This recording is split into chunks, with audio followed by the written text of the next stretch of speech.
पुरी के जगन्नाथ मंदिर की ऊंची और भव्य मीनारें रात के घने सन्नाटे में किसी रहस्यमयी काली परछाइयों जैसी प्रतीत हो रही थीं।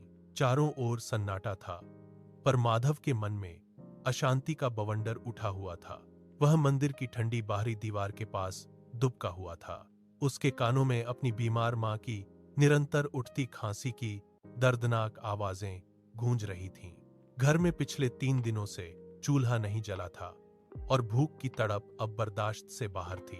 माधव ने कांपते हुए अपनी मुट्ठी भींची और भारी मन से मंदिर के मुख्य द्वार की ओर अपने कदम बढ़ाए। उसे डर था कि कोई उसे टोकेगा, पर वहां कोई नहीं था। हैरानी की बात थी कि मंदिर का वह विशाल और भारी लकड़ी का दरवाजा बिना किसी आवाज के अपने अपने आप खुल गया। माधव दबे पांव अंदर दाखिल हुआ। गर्भगृह के भीतर जल रहे मिट्टी के दियों की मंद और सुनहरी रोशनी में भगवान जगन्नाथ के विग्रह अलौकिक रूप से चमक रहे थे। माधव के हाथ कांप रहे थे, लेकिन पेट की आग ने उसे अंधा कर दिया था। उसने कांपते हाथों से भगवान के गले से बेशकीमती सोने का हार और मोतियों की माला उतारी।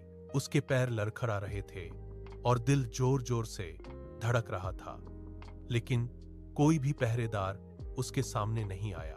वह उन गहनों की पोटली को अपने सीने से दबाकर चुपचाप मंदिर से बाहर निकल गया। अगली सुबह पूरी नगरी में कोहराम मच गया। पुजारियों ने खाली गर्भगृह देखा तो शंख और घंटियां बजाकर पूरे शहर को सतर्क कर दिया। माधव भागते हुए पुराने सुनार की दुकान पर पहुंचा। जैसे ही उसने पोटली खोली, सुनार की आंखें फटी की फटी रह गईं। गहनों को छूते ही सुनार ने अपना हाथ झटके से पीछे खींच लिया और चिल्लाया, ये गहने नहीं, जलती हुई आग है, इन्हें फौरन यहां से ले जाओ। बदहवास माधव गलियों में भागने लगा। उस रात एक पुराने बरगद के नीचे उसे सपना आया। भगवान जगन्नाथ की विशाल प्रतिमा उसके सामने थी।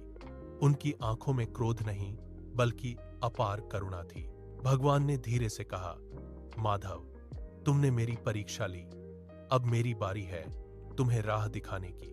सुबह की पहली किरण के साथ ही माधव मंदिर की ऊंची सीढ़ियों पर आत्मसमर्पण के भाव के साथ खड़ा था। पुजारियों की क्रोधित भीड़ ने उसे घेर लिया, लेकिन माधव शांत था। उसने बिना एक शब्द कहे गहनों की वह पोटली मुख्य पुजारी के चरणों में रख दी और अपना सिर झुका लिया। उसने अपनी गलती पूरी ईमानदारी से स्वीकार कर ली। मुख्य पुजारी ने उसकी आंखों में पश्चाताप के आंसू देखे और उसके कंधे पर ममता भरा हाथ रखा। उस दिन के बाद माधव का जीवन बदल गया।